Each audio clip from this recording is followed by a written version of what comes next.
একটি ছোট্ট ভিডিও, মাত্র কয়েক সেকেন্ড, কিন্তু সেই কয়েক সেকেন্ডেই বদলে দিয়েছে কোটি কোটি মানুষের জীবন।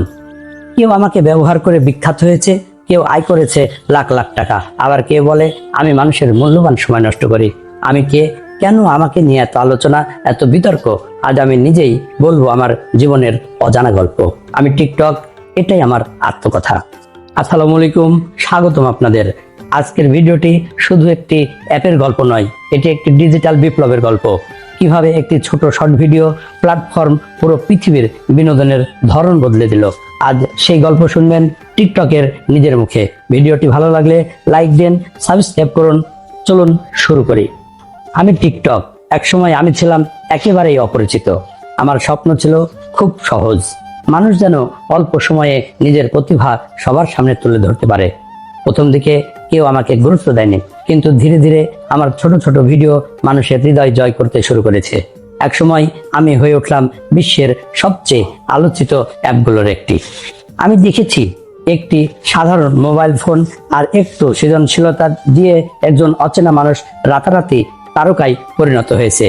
আমি হাজারো শিল্পী, শিক্ষক, উদ্যোক্তা এবং কন্টেন্ট ক্রিয়েটরের স্বপ্ন পূরণের সঙ্গী হয়েছি। কিন্তু আমার জীবনে শুধু সাফল্য ছিল না, আমাকে নিয়ে সমালোচনাও হয়েছে। কেউ বলেছে আমি মানুষের সময় নষ্ট করি, কেউ বলেছে আমি আসক্তি তৈরি করি, আবার অনেক দেশ নিরাপত্তার কারণ দেখিয়ে আমার উপর নিষেধাজ্ঞা দিয়েছে। এসবের পরেও আমি প্রতিদিন নতুনভাবে এগিয়ে চলেছি, কারণ আমি বিশ্বাস করি আমাকে কিভাবে ব্যবহার করা হবে সেই সিদ্ধান্ত মানুষের। ভালো কাজে ব্যবহার করলে আমি হতে পারি শেখার মাধ্যম, আয়ের উৎস এবং সৃজনশীলতার বিশাল মঞ্চ। আজ কোটি কোটি মানুষ প্রতিদিন আমার কাছে আসে, কেউ হাসতে, কেউ শিখতে, কেউ নিজের স্বপ্নকে বাস্তবে রূপ দিতে। আর আমি অপেক্ষা করি পরবর্তী সেই নতুন প্রতিভার, যে হয়তো আগামীকাল পুরো পৃথিবীকে চমকে দেবে। এটাই আমার গল্প, এটাই আমার আত্মকথা। এখন আপনাদের জন্য একটি প্রশ্ন।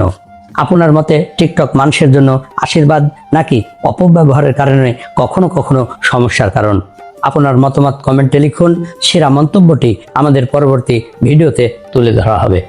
ভিডিওটি যদি আপনার ভালো লেগে থাকে তাহলে একটি লাইক দিন, বন্ধুদের সঙ্গে শেয়ার করুন এবং এমন ব্যতিক্রমধর্মী আত্মকথা ভিডিও নিয়মিত দেখতে আমাদের চ্যানেলটি সাবস্ক্রাইব করে বেল আইকনটি অন করুন। আবার দেখা হবে নতুন একটি আত্মকথা নিয়ে। ততক্ষণ পর্যন্ত ভালো থাকুন, সুস্থ থাকুন। আল্লাহ হাফেজ।